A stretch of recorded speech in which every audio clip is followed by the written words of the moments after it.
Badlapur encounter पर Bombay high court की सख्त टिप्पणी। बड़ी खबर आपको बता रहे हैं, पहली नजर में गड़बड़ी लग रही है। हाईकोर्ट की तरफ से कहा गया किसी से पिस्टल छीनना आसान नहीं, पिस्टल पर उंगली के निशान की जांच हो, क्या सीधे सर में गोली मार देते हैं, ये सवाल भी हाईकोर्ट की तरफ से उठाया गया। तो एनकाउंटर के बाद से लगातार सवाल उठ रहे थे। विपक्षी पार्टियां भी राज्य सरकार को कटघरे में खड़ा कर रही थी। हालांकि अब इस पूरे मामले पर बॉम्बे हाईकोर्ट ने सख्त टिप्पणी करते हुए कहा है कि पहली नजर में गड़बड़ी साफ तौर पर नजर आ रही है।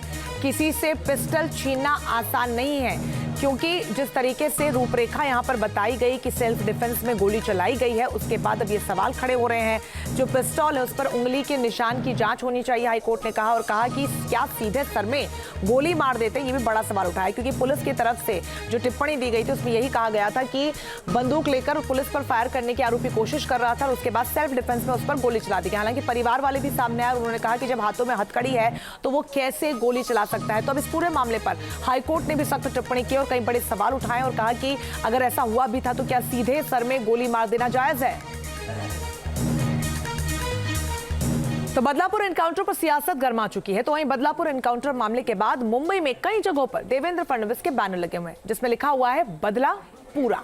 हालांकि कई बैनरों के ऊपर पार्टी का नाम नहीं लिखा हुआ है। ये देखिए, यही पोस्टर जिसका जिक्र हम कर रहे हैं, ये मुंबई के कई अलग अलग इलाकों पर इस वक्त आपको दिख जाएंगे, जहां पर लिखा हुआ है बदला पूरा। ये पोस्टर कुछ ऐसा लग रहा है जैसे कोई वेब सीरीज के पोस्टर या फिल्मों के पोस्टर्स आपने देखे होंगे। न्यूज नेशन अब व्हाट्सएप पर खबरों की ताजा अपडेट के लिए न्यूज नेशन के इस QR कोड को स्कैन करें।